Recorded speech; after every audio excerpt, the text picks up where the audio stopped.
Бројот на жртви на семејно насилство од ден на ден постојано се зголемува. Според последните податоци и статистики кои што се направени, секоја трета до четврта жена е жртва на семејно насилство.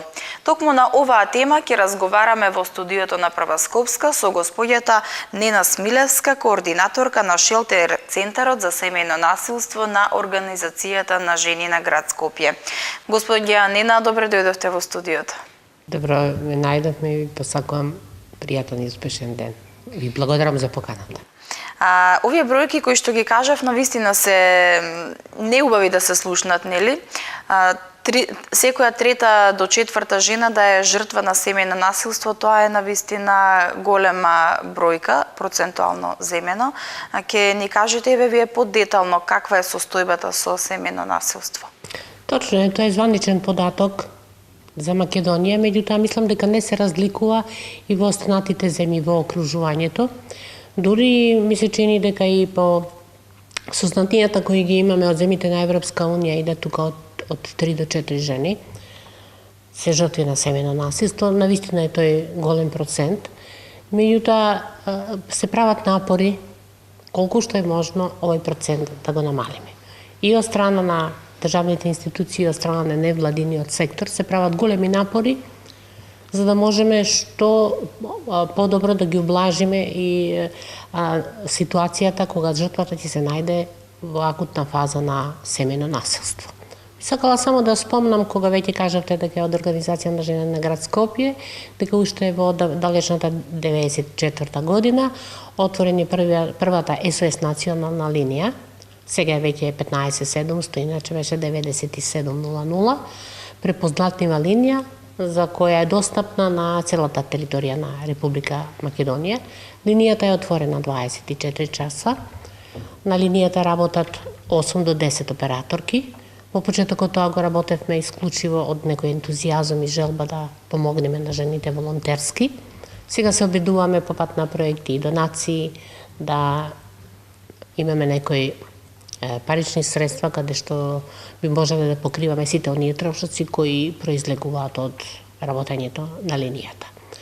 По самото отварање на линијата уште 94 година, во почетокот на првите јавувања пробевме така малку дали ќе имаме јавувања, дали нема да имаме доволно, од причина што сепак кај нас уште владеа стереотипите, патриархатот и сите тие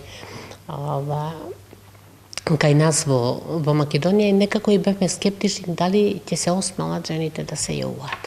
Меѓутоа не чекавме долго, почнаа јавувањата, за да денеска веќе ги имаме многу и не се секој пат само потреба за јавување за жртва, имаат совет одамна, барања од кај нас, до која институција може да се обратат, каква помош може да добијат, што им е потребно, дали се работи за бесплатна правна помош, дали за некое психосоцијално советување, дали за упатување во центрите за социјална работа и сето она што е потребно се пружа. Спомнам дека од самото тоа произлезе дека е најприродно некако да уз линијата постои шелтер. Шелтер кој во дадената ситуација, кога е акутно насилството, кога жената нема каде да оди, а да не остане на улица, го отворивме овој шелтер кој почетокот го нарекувавме транзитна женска куќа, сигурна женска куќа, но таму згрижувањето беше краткорочно. Бидејќи немавме финансиски средства, таму жртвите се згрижуваат од 1 до 3 дена, на максимум 5. Сега Сега веќе со 2015 година направени се минимум стандарди за Истанбулската конвенција кои треба да постојат во еден шелтер, што све треба да пружи еден шелтер при згрижување и да тоа биде долгорочно. И веќе со помош на Министерството за труд и социјална политика од 2017, 18 и 19 имаме навистина поддршка од нив и свесни се дека е тоа неопходно. Фактички ние сме сервис на државата, каде у даден момент ќе им се пружи и психосоцијална поддршка, инаку при приемот на жртвите се прави проценка. Дали е постапката битна, хитна, мора да оди одма. Што се треба да се направи? Што се треба да се направи? Една проценка, тамо каде што стручните лица ќе ја направат проценката, се кажува дека треба да се прими, веднаш се носи во шелтер центарот, тука и се укажува што све може да добие. Секојдневно во центарот се присутни, во шелтер центарот, социјален работник и психолог за нивна психосоцијална поддршка и тука се разбира за нивниот престој кој може да биде од една недела до една година, може да добијат бесплатно храна, лекови, облека, сместување, препарати за лична хигиена, се она што ние може да го пружиме, устоа имаме придружба на самата жртва, доколку тоа го бараке од нас, да ја пратиме до институциите, системот кога бара правна помош. Инаку, задолжително е нејзина придружба кога се оди по здравствени установи, полициски станици, центрите за социјална работа. Во поново време се обидуваме со Агенцијата за вработување да имаме ефект, да работиме со нив, кога ќе појдеме со жртвата за семејно насилство и Центарот за социјални работи ќе ни даде писмен допис дека е жртва на семејно насилство згрижена у шелтер, за да можеме да добиеме некој приоритет за нејзино вработување. Доколку она има некои афинитети или сака да смени некоја професија или едноставно би можела за нешто да добие некој сертификат, тоа сме се обиделе со неколку организации да добијат лиценца за нега на стари и безпомошни лица. Тоа веќе сепак многу значи, за да она со таа лиценца утре може секаде да конкурира за да може да се вработи. Потоа некоја нивна преквалификација. Упрашање, например, може би некој занает. Било да е тоа за шиење, било да е за компјутери, било да е за маникир, педикир, фризер или нешто каде што ќе може да се заработуваат и да се издражуваат. Дури и државата дава поволности за самовработување. Доколку има способности и изрази желба дека тоа може да го направи, ние со тие стручни тимови кои ги има и Министерството, што помагаат и Агенцијата за вработување, за изработка на тие бизнис планови, како тоа би одело, одиме, се консултираме, разговараме, да она последна направи проценка и каже дали ќе го прифати тоа или нема да го прифати тоа. Инаку, да не кажам, од 90% од жените кои се згрижени во шелтер центарот, обично се невработени. Многу мал број на вработени жени. Кога се работи за вработени жени, нивниот престој кај нас е пократок за разлика од останатите. Проблем е и тоа кога ќе дојде со децата, автоматски за нив е тоа малце травматизирачко. Ја менуваат средината, се менува училиште, градинка, кај нив се чувствува една несигурност, вознемиреност, затоа сме тука да им се овозможи да се поразговара со сите институции каде што тие деца треба да бидат вклучени, за да они непречено влезат во системот на образование. Се случува ли често жртвите да доаѓаат со деца, особено со малолетни деца? Да, најчесто мајките тешко може да остават, особено кога се мали деца во прашање. Дали е тоа бебе, дали е 2 години, 3 години, 5, па дури сме имали и со 14 години, а кога ќе назначиме дека престојот е до 15, се замислува ако не може, оно нема да дојдем ние, така да и тука правиме една голема оставка, за да знаеме како е тешко да една мајка се двои од дете, да се овозможи да престојува тука, а понатака ќе видиме заедно, ќе соработуваме, кога ќе ја зајакнеме, она сама ќе почне да размислува и да прашува дали би можела нешто од понуденото или сама да работи. Дали сме се обидували преку разни куќи кои одржаваат хигиена низ градот да вработиме, колку да се стекнат со некоја самодоверба и да знаат дека како се комуницира со околина, затоа што се тоа претежно жени кои биле изолирани и не им е дозволувано да излагаат надвор и да имаат контакти со други, да се распрашуваат и чувствуваат голем страв.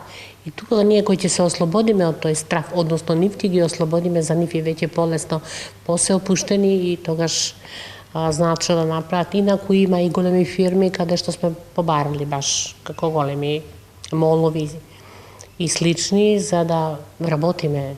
Неколку од нив се тамо вработени и се задоволни, имаат своја плата и што е најбитно, социјално се осигурани, што е најважно. Да не спомнам дека и стажот е тука влезен, тогаш веќе помагаме при изнаоѓање на живеалиште.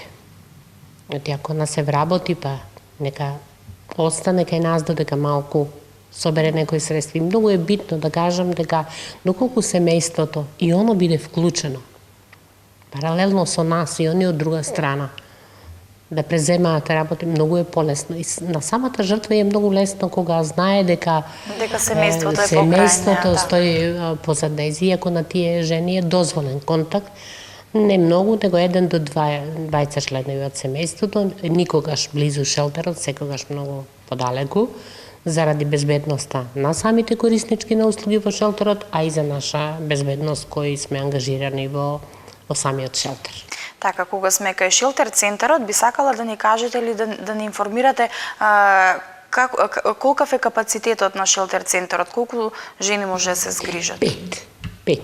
Меѓутоа, кога згрижуваме семејство, мајка со 3 или 4 деца, тогаш веќе гледаме да останеме на тој капацитет од причини што сепак треба да се посвети внимание на тие деца и самиот престој да не биде, како да кажам, не само да биде пренатрпан, туку да они се чувствуваат удобно, да се чувствуваат удобно и да може со тие деца да работиме, да работат со сликовници, да се учи, да имаме некои книги каде што ќе ги припремиме за основни работи кои ќе влезат во градинка, инаку пуно од тие деца и не одат во градинка или не оделе, така да многу значи и за нив и за самата мајка. На тие деца исто така вие им помагате и да се запишат во градинка и да се запишат и во училиште. Имате соработка со институциите кои се потребни за да им се обезбеди подобри услови на жртвите. Да, што се однесува особено до образовниот систем, тоа значи градинките и осмолетките во непосредното огрижување на шелтерот. Имаме голема соработка со училиштата и со градинката, имаат разбирање, ние сме од поодамно тука така да не знаат и тие обично престои не може да бидат подолги од 8 месеци до година, така да се излага во пресред, меѓутоа тамо каде што мајката сака да оди со детето или во живеалиште ново или до семејството, а го менува местото на живење, тогаш ние обавезно инсистираме градинката дали има место или не, инсистираме на вистина и со писмени дописи, со разговори со директорките и персоналот дека тие деца треба да бидат дел од таа нивна установа. И тоа на вистина е добро и затоа што мајката ќе биде слободна, тој дел од времето што они ќе го поминат во градинката, она ќе го помине на работа и ќе знае дека е мирно, дека децата се безбедно. Така. Сега згрижувате жртви, секогаш шелтер центарот што се вели е полн, секогаш има некого, вие им обезбедувате и храна, им обезбедувате облека, им обезбедувате хигиенски средства, како се сноѓете со тоа? Дел од средствата покрива Министерството за труд и социјална политика. За се она што не е покриено, ние мора да најдеме начин како тоа да го покриеме. Во овој случај се хигиенските препарати, обувките, облеката, медицинските препарати, се она што е неопходно. Особено ни е важно кога се упрашање мали деца, каде мајката нема здравствено осигурување. Тука ни е битно да соработуваме со општествено одговорни фирми, некои се волни да помогнат, некои не за жал, меѓутоа некако мислам дека тие одговорни, општествено одговорни фирми би требале да бидат пример и сами да се понудат, да кажат дека можат да помогнат. Дали тоа ќе биде вработување на мајката, дали тоа ќе биде некоја парична помош, дали нешто тоа ќе биде материјално, некои јакнички, кондури, чизмички за децата или било што, секој пат многу ни значи, инаку што се однесува да храна и препарати за хигиена, тоа мора да биде обезбедено, и во шелтерот мора да бидат пристојни услови за живење, да не кажам многу убави, да биде секогаш чисто, да они еден вид у шелтерот имаат и работна терапија, тоа се подразбира дека треба да сготват, да си исперат алишта, да водат сметка околу одржување на шелтерот, така да се чувствуваат као дома. Како дома да се чувствуваат, така. Исто така спомнавте дека имате соработка и со Црвениот крст. Да, Црвениот крст ни е од голема помош и прво нешто што ќе ни затреба, прво го бараме од кај нив, дали се тоа пелени, дали е тоа млеково прав, дали е нешто од гардероба кога е нешто инцидентно и мора и нема, оти се случува да излезат само по папучи домашни боси, а нема кондори, а зима е, а ладно е, така да сакам и од тука и од сегде, кога зборувам Црвениот крст на вистина многу ни се наоѓа. Така. Сега да поразговараме малку за типовите на семејно насилство. Од случаевите, од примерите кои што ги имате вие, кои што се јавуваат на СОС-линијата, кој тип на насилство е позачестено? Најзачестено е физичкото, кој секој пат оди со психичкото. Прво почнуваат оние навреди, понижувања, навредувања, а потоа почнуваат со шлаканици, па да не зборам со тупаници, клоци и се останато што доаѓа понатака. Меѓутоа има насилници каде не презаат од ножеви, од палки, од не знам што све не. Па доаѓаат жените со големи повреди, со скршеници на глава, каде што преку клиниките кои ќе ги згрижат и полицијата не известуваат, ние таму ги преземеме со скршена рака, нога или повреда на рбетот, на вистина страшни травматични повреди и тоа е најзачестен вид од другите видови. Имаме физичко, психолошко, економско, сексуално, вербално, многу типови на насилство, меѓутоа се случува во поедини случаи да жената буквално ги има сите типови на насилство. Сите типови. И да е физички малтретирана, и психички, и дека е економски зависна од него, и вербално, и дека е љубоморен, и ја присилува на секто кога он го посакува, така да тука е стварно тешка ситуација кога сите видови на насилство се собрани кај една особа, меѓутоа најчесто и највеќе и најголем процент се психолошкото и психичкото кои секогаш идат, готово секогаш идат заедно.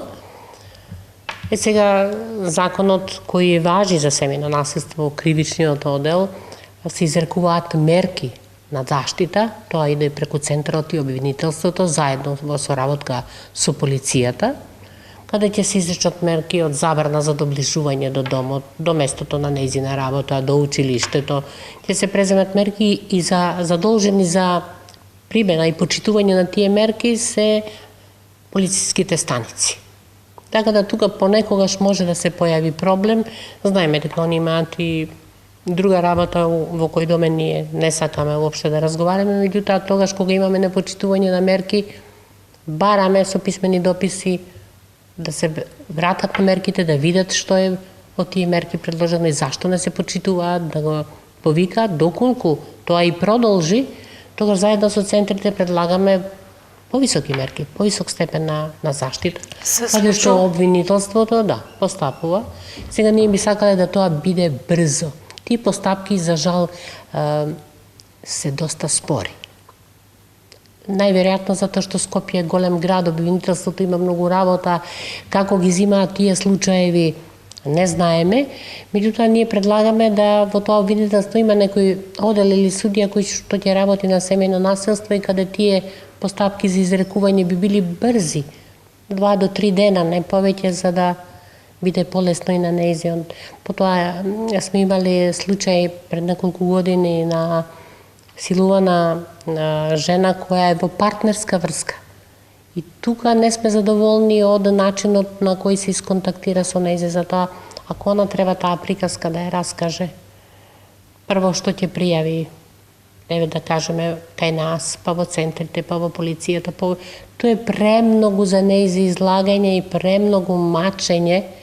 Сега отворење во Скопје центарот, мислам дека има и у Куманово и у Тетово за такви жртви, каде што луѓето кои што таму работат, тука ќе се заврши целата работа, мислам дека е таму престои 72 часа. За да понатака, она не доживува повторно унакрсно испитување, да ја прашувам како е сите тие работи, така да е тоа многу добро за сега. Така. Дали секогаш жените се жртви на семејно насилство? Има ли мажи кои што се јавуваат во СОС-линијата? Има. Тоа не сме го имале до пред, да речам, 10 на 12 години по некој. Меѓутоа сега веќе тоа го имаме у проценти, некаде до 5% од јавувањата, вкупен број на јавувања, 5% се мажи кои се јавуваат и кажуваат дека едноставно трпат некој вид, меѓутоа го нема тука физичкото насилство, го има она да кажам, психолошкото, психичкото насилство и на економското, каде жената е многу јака. Каде она цврста, стабилна, има бизнис или добро платено работно место, она е таа која одлучува, он помалку или заработува или едноставно не може да ги држи конците под рака и тогаш се жали дека е зославуван од нејзе, дека она бара да повеќе биде дома, да ги обавува домашните работи, сите работи или дека го остава без пари, или дека не е перен, или сите тие работи кои секако може да се решат, меѓутоа точно е дека има истото тоа што ќе го добие жената, го добиваат и мажите, каде би можеле да побараат помош и да поразговараат. Така. Господиња Нена, јас мислам дека на оваа тема има многу да се зборува, меѓутоа нас времето не е ограничено. Доколку не ве прашав нешто што сметате дека е важно, повелете, кажете ни. Јас би сакала само да спомнам од таа статистика што е споменана и што ја водиме, дека некои 1100 јавувања имаме во просек годишно. Тоа би дошло од прилика по 3 јавувања дневно, што не значи дека денеска ќе има 3, може да нема ни едно, меѓутоа утре може да има 7-8, така да некој просек оди од 3 јавувања. Кај нас сме загрижени за појавата на насилството, сега веќе на децата, врз родителите. Која отворивме линијата, имавме обратна ситуација. Децата се жалеа на родителите, ги затвараат, не ги пуштаат да излагаат, им ограничуваат ова или она, добиваат ќотек, сите тие работи ги понижуваат. Сега ситуацијата е сменета. Сега веќе се работи за повозрастни деца, особено кога имаме зависници, е многу тешка ситуација. И кога се родителите стари или сами, имотот е на нив, они инсистираат да се префрли, пензиите обично им ги користат, не добиваат навремено медицинска нега или не се грижат доволно децата за нив. И тоа е процентот кој нас навистина не загрижува. И само би сакала за крај да кажам дека би требале да ја умножуваме и умрежуваме добрината. Секој пат кој имате некои убави вести, дајте ги прво тие, да се трудиме да најдеме што повеќе такви информации и вести дека некој нешто добро прави. Мислам дека ќе бидеме подобри луѓе. Така. Јас ви благодарам за денешниот разговор. Уште еднаш да потсетиме дека SOS линијата е 15700. Сите кои што имаат потреба можат да се јават и да ја добијат потребната помош од овој шелтер центар. Ви благодарам уште еднаш за разговорот. Почитувани гледачи, ние продолжуваме понатаму со програмата.